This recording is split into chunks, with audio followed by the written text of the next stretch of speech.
Yo, what's going on YouTube? Welcome to Fresh Review. Now you're new to the channel. What we do here is review each and every game of the 2024 NFL season.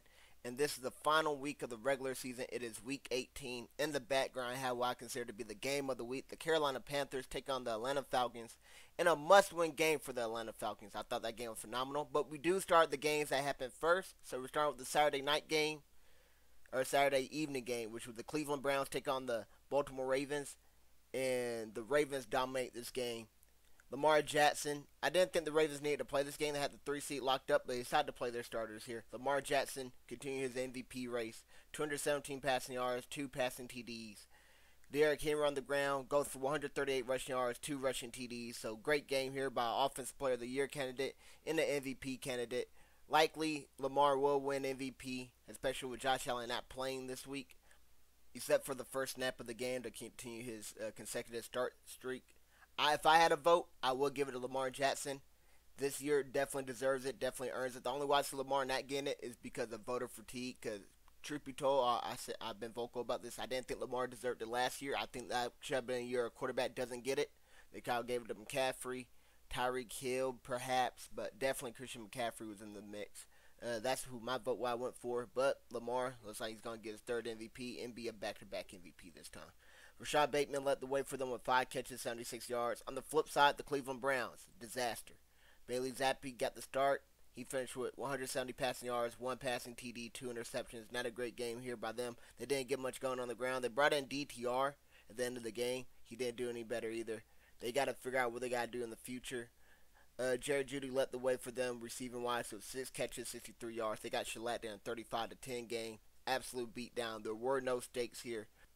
The Browns lose this game. They will have the number 2 overall draft pick in the upcoming draft. Curious to see what they take there. They got a lot of holes they can fill, so I'm curious to see what they do there.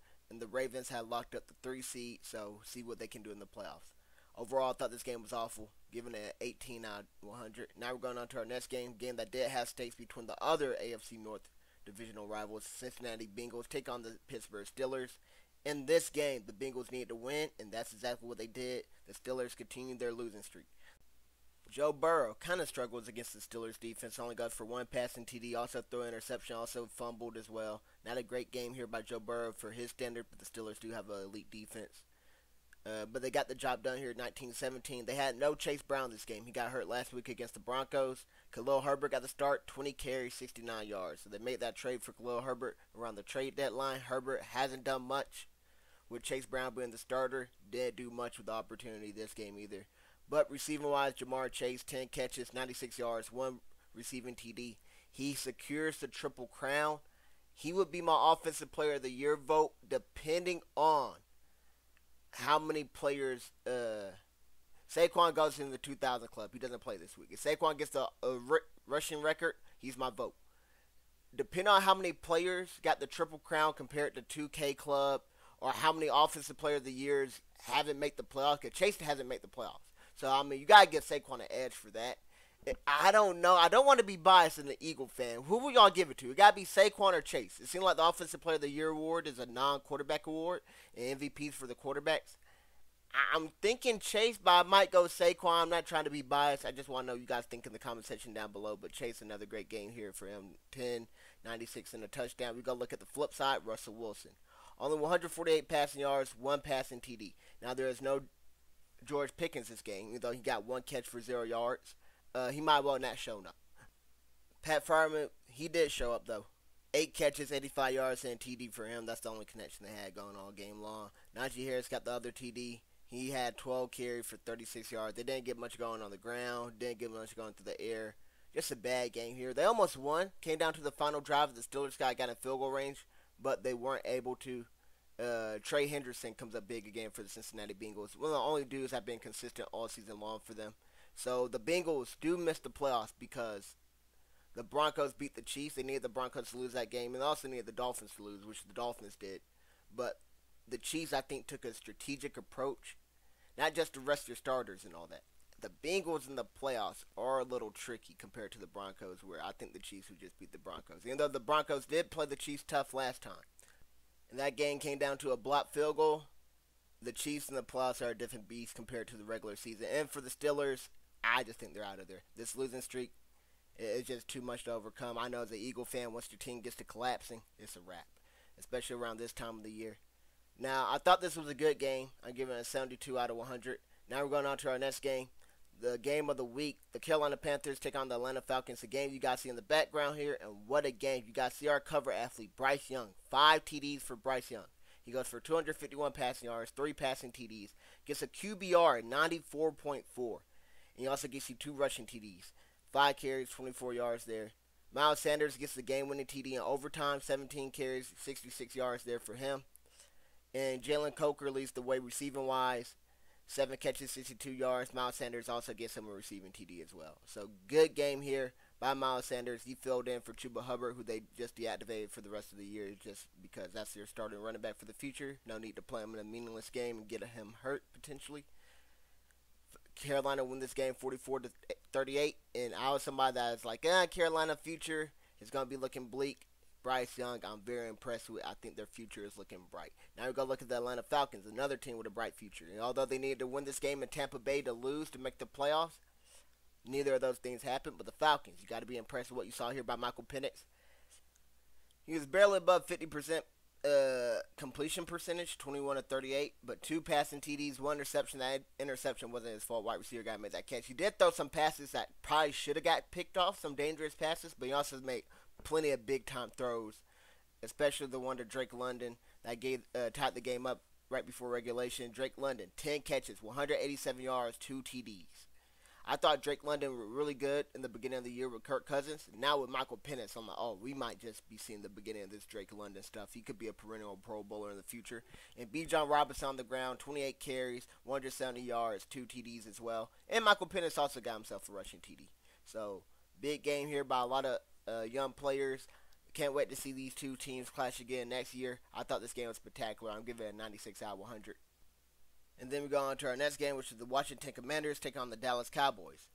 What a game this was. Now, Mike McCarthy has gotten fired as I record this and stuff. So, Trey Lance gets a start here for the Dallas Cowboys. He does okay. 244 passing yards, no passing TDs, no interceptions, and no fumbles. A clean game technically, but on 4th down, he did a great job on 4th and goal extending the play. And then he had Rico Dowdle open in the end zone. He underthrew it. So they get that. That could have been a game-changing play. They ended up coming away at 0 points on that drive. But okay game here by Trey Lance. Rico Dowdle, 22 carries, 72 rushing yards, and a TD. So Rico Dowdle, I don't know what his future would be next year, but decent game here by him. Jalen Tolbert led the way receiving-wise. 4 catches, 98 yards. They had no CD Lamb this game because he got deactivated. There's nothing the Cowboys were really playing for. The Washington Commanders, though, they were playing for a lot. They were playing for seeding. So they clinched a playoff spot last week by being the Falcons. This week they're playing for seeding. Jaden Daniels got the start, but they end up pulling him. No need for him to get hurt when you're playing for seeding. They brought in Marcus Mariota. 161 passing yards, 2 passing TDs, including the game winner. That went to Terry McLaurin, goal line fade. They were down by 3. If they didn't get down the final play, they had about 2 seconds, just kick the game-winning field goal, go to overtime. They decided to, it was 6 seconds left. You got enough time to try a shot to the end zone. They ended up getting it. And that is how they won the game. Marcus Mariota also chipped in on the ground, 5 carries, 56 yards, and a rushing TD there as well. Final score 23-19. Thought this game was absolutely amazing. Came down to the final play. Although starters weren't playing and stuff, still there were some stakes with the seeding. I'm giving an amazing score of 94 out of 100. Now we're going on to our next one, which is the Chicago Bears take on the Green Bay Packers. And the Bears somehow, some way managed to win this game. They have not beaten the Packers since 2018. They break the 11-game losing streak to their divisional rival, and they break their losing streak on the season. I believe they were 4-2, so then we're on a 10-game losing streak. I think that Hail Mary tip pass that happened back in Week 8 completely deflated them, killed the momentum of this team and stuff. So it's good for them to get this moral victory.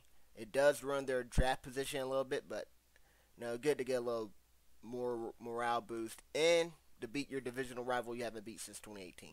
So the Packers win this game. Packers lose this game. I thought they were going to win it when they stripped DJ Moore late in the game. That allowed the Packers to go get in field goal range. The Bears quickly got back in field goal range themselves, and they actually made the field goal. Last time they played the Packers, the field goal got blocked. This time they make the field goal, and they win. Caleb Williams gets a game-winning drive. Caleb Williams, 148 passing yards, 1 passing TD. DeAndre Swift on the ground, 20 carries, 65 rushing yards, and a rushing TD. I'm curious to see who they draft because DeAndre Swift is not it as a runner. But DJ Moore, the man that also fumbled, he had a solid game though. 9 catches, 86 yards, and 1 TD. And he had the catch that got them back in the field goal range. Now we go look at the Green Bay Packers. Jordan Love got banged up this game, so they ended up pulling him. Brought in Malik Willis. 136 passing yards, 0 TDs, 0 picks. I mean, it's Malik Willis. You're not expecting too much. Emmanuel Wilson led the way with 14 carries, 73 rushing yards, and a TD. So they played their starters, and they did it at the same time. Unfortunately, they played Christian Watson. Once he went down with a torn ACL, they kind of started pulling more and more starters and stuff like. Because they're only playing for seeding. The game has some stakes, but at the end of the day, it was just for seeding. I'm giving this one an amazing score as well. 91 out of 100. Now we're going on to our next game, which was the Tennessee Titans taking on the Houston Texans. Now, this game also didn't have many stakes. The Texans already had their 4th seed secured, so they will get a home divisional game against the Chargers.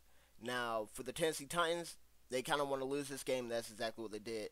Will Levis got a TD pass here late in the 4th quarter when the game was already out of reach. He just threw up a prayer and somehow got caught, and it looked like he hit the wide receiver right in stride just because the DB didn't attack the ball. But that's Will Levis. Mason Rudolph also played during the game. I can't remember he got hurt or got benched. I don't know when Mason Rudolph came in, but Will Levis, he had a TD pass. He also had a fumble that went to 6 for the other team. So Will Levis gives you exactly what you expect. 1 TD for your team. He got to give 1 back to the other team. Tony Pollard on the ground here. 22 carries, 62 yards. Didn't get much going there. Tyjae Spears didn't play this game. So the Tony Pollard show rushing-wise. Wide receiver-wise, Calvin Ridley and Nick Westbrook-Ikine still continue to impress. Ridley, 3 catches, 76 yards. And then Nick Westbrook, 4 catches, 50 yards. So, doesn't get a TD this week, but hey, still a solid game for him. Now, Davis Mills. He got most of the snaps here for the Houston Texans. Davis Mills, as you expect, not much. 128 passing yards, 0 TDs, 0 interceptions. But Dameon Pierce, he filled in for Joe Mixon, who they rested for most of the game. Broke a 92-yard TD run. I thought Dameon Pierce was going to be such a great player coming out of Florida. Liked him his rookie year and stuff. Thought he ran hard. Right here, great to see Dameon Pierce break loose for a 92-yard TD run. Doesn't really get much playing time now, but I always root for guys like that. Nico Collins gets the other the receiving TD. 5 catches, 38 yards is what he finishes with. But overall, we're looking at a game that is over very early. There were no stakes. Who really cared about this game, really? Let's keep it a buck. 23-14 was the final. Was 23-6. The game was already over with like 3 minutes left. I'm giving this one a really bad score, a 23 out of 100. Now we're going on to our next game, the other AFC South game. The Jacksonville Jaguars take on the Indianapolis Colts. A game that went into overtime, and what a game this was. So, Joe Flacco got the start this week. 264 passing yards and a passing TD for Joe Flacco. Jonathan Taylor on the ground, 177 rushing yards, 1 rushing TD. He did that on 34 carries. He should have fumbled a long time ago before he crossed the goal line. This man has been a whole different player since that had happened. I wouldn't be surprised if he had more rushing yards since he fumbled in the past like 3-4 weeks than what he had in the first 10 weeks of the season or something. This man has been on a tear. Then we go look receiving-wise. Josh Downs continues to impress. 10 catches, 94 yards. Great slot wide receiver. He's always open, it seems like.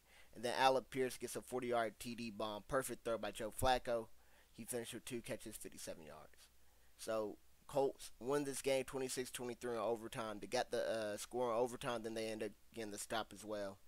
Now, we go look at the Jacksonville Jaguars on the other hand. Brian Thomas Jr., 7 catches, 103 yards. Didn't get a TD this week, but man, that man is a problem. You love to see that man producing. Jacksonville had themselves a gem in the first round. Them LSU wide receivers are just built different. Now, Tank Bigsby and Travis Etienne split carries. Tank Bigsby gets a slight edge by getting the rushing TD, but neither one of them are very effective on the ground. Mac Jones got the start, of course, filling in for Trevor Lawrence, who got deactivated for the season after that concussion he got a few weeks prior. Mac Jones, 225 passing yards, 1 passing TD, 1 interception. And that game, I thought, was truly a great game. I'm giving it an 88 out of 100. Just weren't any stakes, but very entertaining. Now we go on to our next game. The Buffalo Bills take on the New England Patriots. And the Patriots were the ones, well, the one overall pick, and they lose this game. But what do the Patriots got there to do? They decide to win. Granted, the Bills do not play their starters for the most part. They played Von Miller, who got a sack. He got like $1 million something for getting the sack. He got that sack early on. They played Josh Allen for one snap just to hand the ball off so he could get his continued consecutive start streak. It's over 100 consecutive starts he has had now. So Josh Allen, somebody that's super durable, he might be able to go on some Brett Favre stuff and like just play 20 years without missing a single game, right? That means like Superman or Iron Man for this team. And then, but we can look at Mitchell Trubisky here. Not a great game. 101 passing yards on 21 pass attempts, 1 TD. Ray Davis leads the way for them on the ground, 15 carries, 64 yards. James Cook gets the rushing TD. Receiving wise is Curtis Samuel leading the way. No Amari Cooper, no Khalil Shakir, so resting a lot of starters. They got the 2 seed locked up. Curtis Samuel finishes with 7 catches, 52 yards. But now we go look at the New England Patriots. Joe Milton got the start this game. Joe Milton was impressive. Or actually, maybe he didn't get the start. I think Drake May started one snap, and then Joe Milton filled in after that. But Joe Milton, 241 passing yards, 1 passing TD. Had this great passing TD where he stands to play, throws it, but ends up getting called back. That went to Kayshon Boutte, who finished the game with 7 catches, 117 yards, and a receiving TD. On the ground, there is no Ramondre Stevenson this game. So Antonio Gibson led the way with 12 carries, 41 yards. Not much done there. But Joe Milton did give him a rushing TD. Joe Milton extended the plays really well. We knew he had a great arm coming out of college, coming out of Tennessee. Hey, I like what I see here. I wouldn't be surprised if the Patriots tried to trade Joe Milton, right? Because Drake May looks like a great player. But maybe you want that good backup. I'm not sure what the Patriots decide to do. But you might be able to trade Joe Milton, somebody you spent like a 6th-round pick on, to get a 3rd-round pick back or something. I think that's a net positive. But solid game here. The Patriots win this game 23-16, and they lose their first overall draft pick. I believe they are pick number 3 or 4 now. I can't remember which. But that's unfortunate. Them winning actually hurt them. It'd been better if they lost. But hey, there's still going to be tremendous talent at that 4th overall pick, and that's where they are picking from. And now, I thought that game was a really good game, giving it a 76 out of 100. Now we're going on to our next game, which is the New York Giants take on the Philadelphia Eagles. The Eagles have the 2 seed unlocked. They don't need to win this game, but of course my Eagles do what we always do. All we do is win. Tanner McKee gets the start for us. 269 passing yards, 2 passing TDs. Solid game here by Tanner McKee. Jahan Dotson leads the way for us. 7 catches, 94 yards. So looking like a decent trade we made when Jahan Dotson's the number 1 wideout. Because we had no A.J. Brown or no Devontae Smith this game. We decided to rest them. Will Shipley got the start in place for Saquon. We could have went for the rushing record. We decided to rest our starters. Saquon, well, I only needed like 100 yards to break it. Will Shipley, 10 carries, 32 yards. So I don't think that the Giants will contain Saquon like that, especially if our offensive line starters have been playing. But, it is what it is. You got to look at the flip side, Drew Lock, somebody that was a candidate for cover athlete last week. We shut him down, the number 1 defense. Limit him to 138 passing yards, 1 TD, 1 interception. That 1 TD was a nice shot down the right sideline to Malik Neighbors. He threw 45-yard TD. But other than that, Wando Robinson and Malik Neighbors combined for, take away that 1 TD catch. 14 catches and 67 yards or something. It was really bad. Less than 5 yards per catch. Whole lot of dinking and dunking. Nothing really going far down the field. Tyrone Tracy, he led the way for him on the ground. 14 carry, 59 yards. Scared to see what they do next year in the draft. They're 3-14. They're a top pick. They got to draft them a quarterback. But they also got to get them a running back perhaps. Maybe some other stuff. O-line. They got a lot they got to work on. The Eagles, completely loaded team. Completely different story. I don't even know what we draft next year. We're really that stacked. But we won this game 20-13. I thought the game was slightly below average. Not very entertaining. I'm going to give it a 47 out of 100.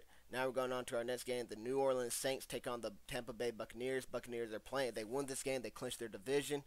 If they lose, they need the Falcons to lose to clinch the division. So there are some stakes in this game. But Mike Evans, the man of the hour, we need him to get the 1,000 receiving yards for 11 straight seasons. Can he do it? Yes, he can. The Tampa Bay Buccaneers got a late score. It extended their lead from 20 to 19 to 27 to 19.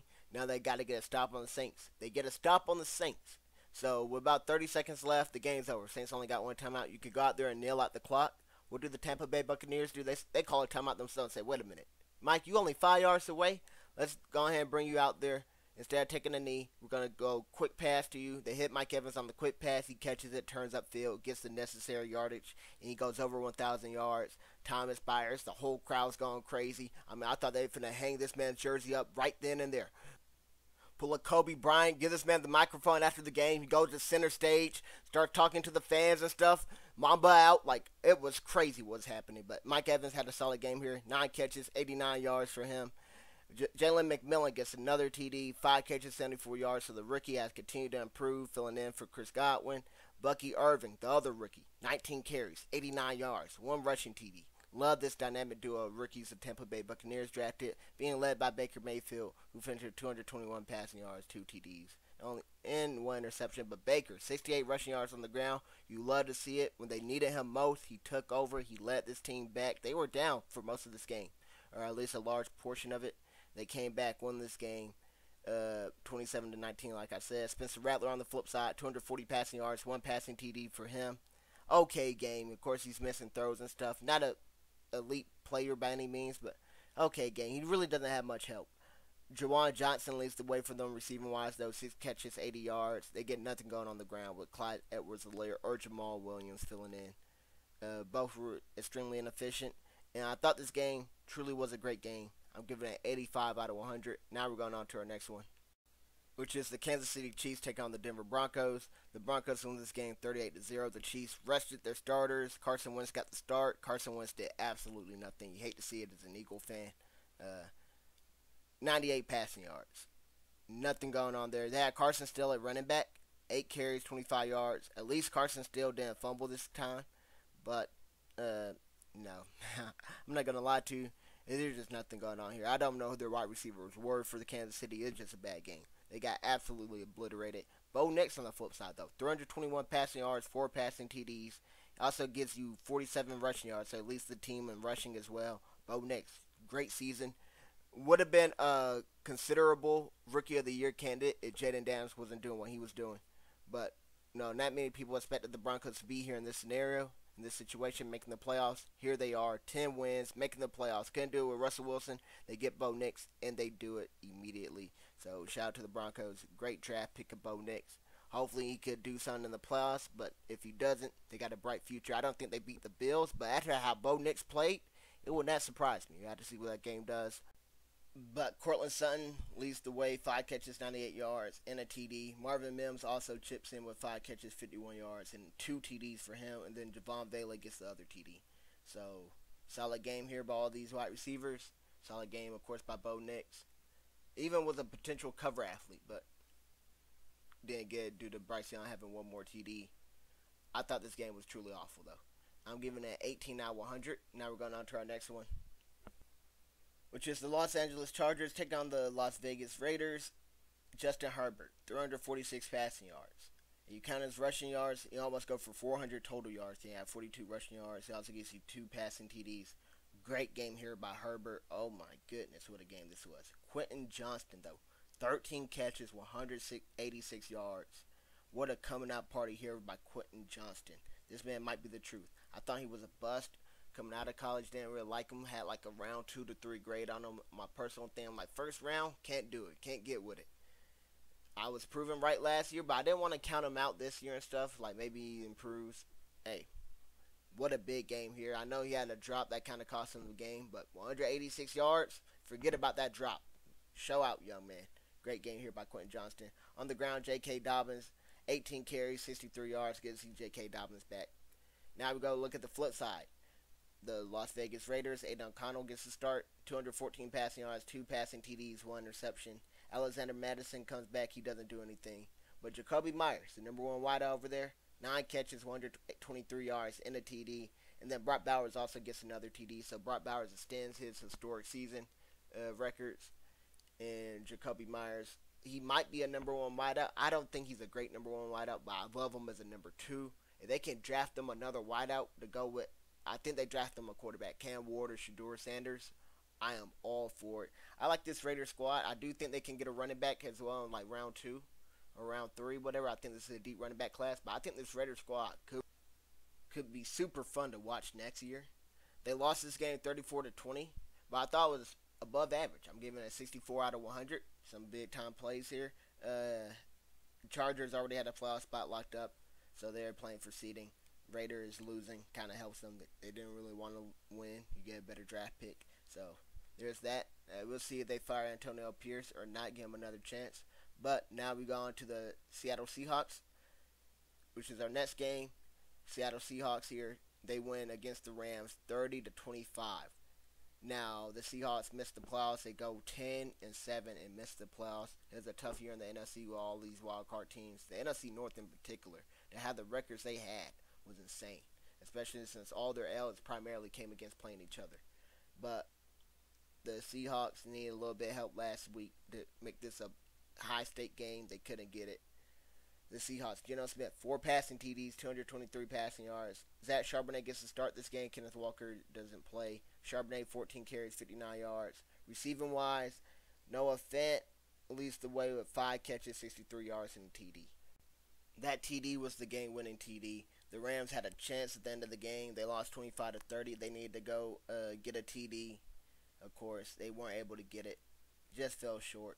They got inside the 10-yard line. Couldn't get the final TD, though. Came down to the final play. What a great game this was. Truly was a great game. Seahawks win 30-25.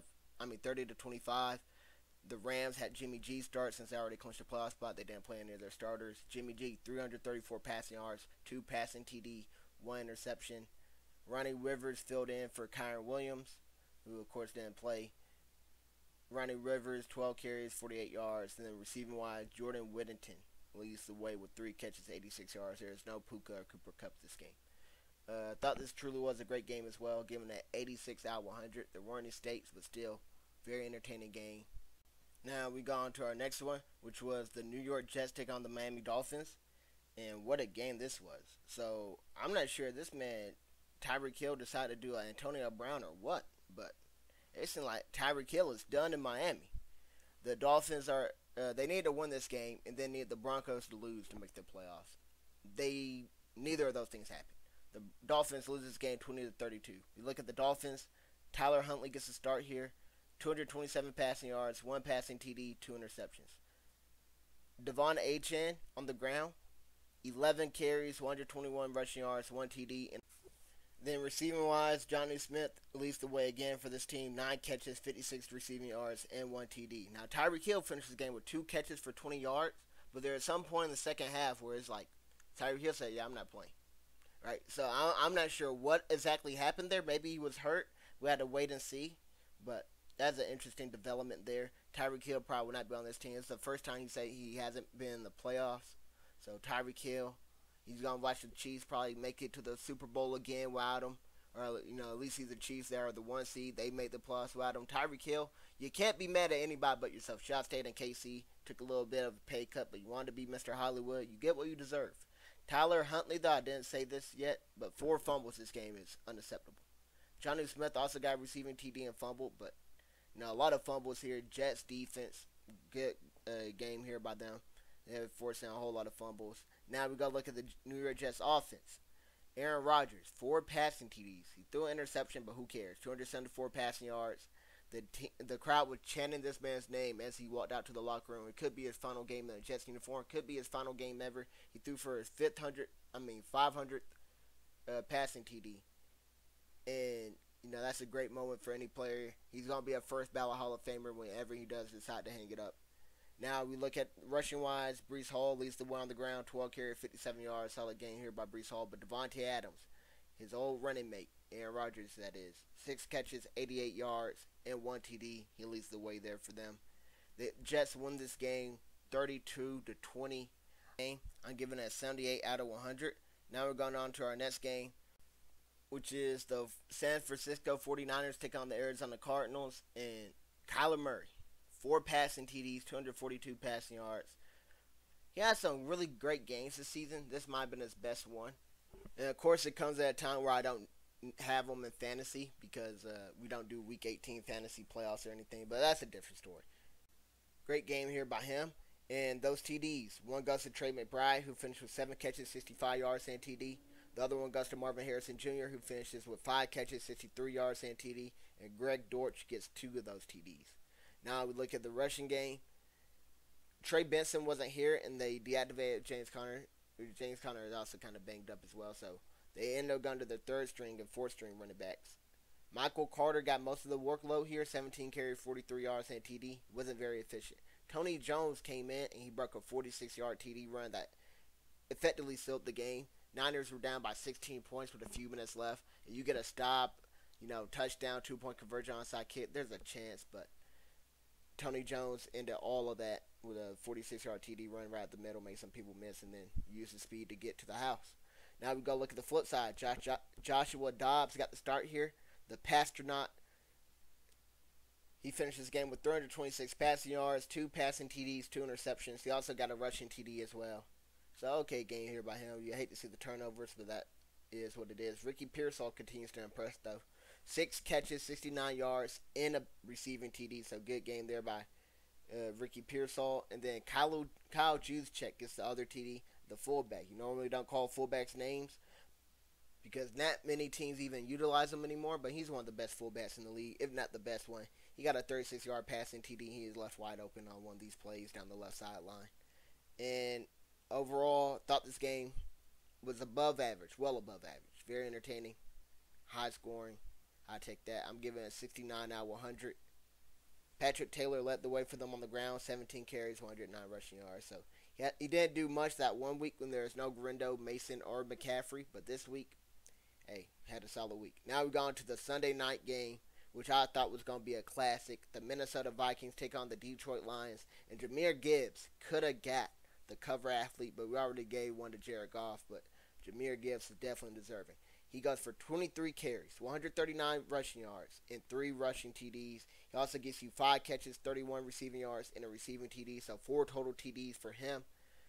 In a game that whoever won this would be the 1 seed and the loser would be the 5 seed. I thought this game would have been way more competitive. NFC North showdown. Both teams entered this game 14-2. The Lions shellacked the Minnesota Vikings 31-9. Jared Goff throws for 231 passing yards, 1 passing TD. Of course, he said that TD went to Jahmyr Gibbs. He also threw for 2 interceptions. Who cares when you win as much as they did here? Now, we look at St. Brown. He led the way for them with 6 catches, 77 yards. But Sam Laporta is right there with him, 7 catches, 63 yards. So it's great to see that the Detroit Lions are getting everybody involved here. Now we got to look at the Minnesota Vikings on the flip side. Sam Darnold, worst game of the season for him. 166 passing yards, 0 passing TDs. He averaged 4 yards per attempt. Cam Akers and Aaron Jones were both efficient on the ground, but the Lions got up so much on the Vikings where you guys just start throwing the ball more and more, and they just couldn't get anything going. Jefferson led the way with 3 catches for 54 yards, but they weren't able to do much except punt the ball back to the Detroit Lions over and over. Now, the Lions have secured the 1st seed, so they have a first-round bye. The Minnesota Vikings are the 5th seed, so they will have to go on the road in round 1. Probably will have to do the same thing in round 2 and 3. I just don't see a pathway for the Vikings to make it to the Super Bowl. But what I do see is a road to WrestleMania. Thank you guys for watching the regular season stuff. As always, hope you enjoyed. Our next video will be wrestling. We got to catch up on that. So we got to do the road to WrestleMania, and then we'll do our NFL playoff reviews right after that.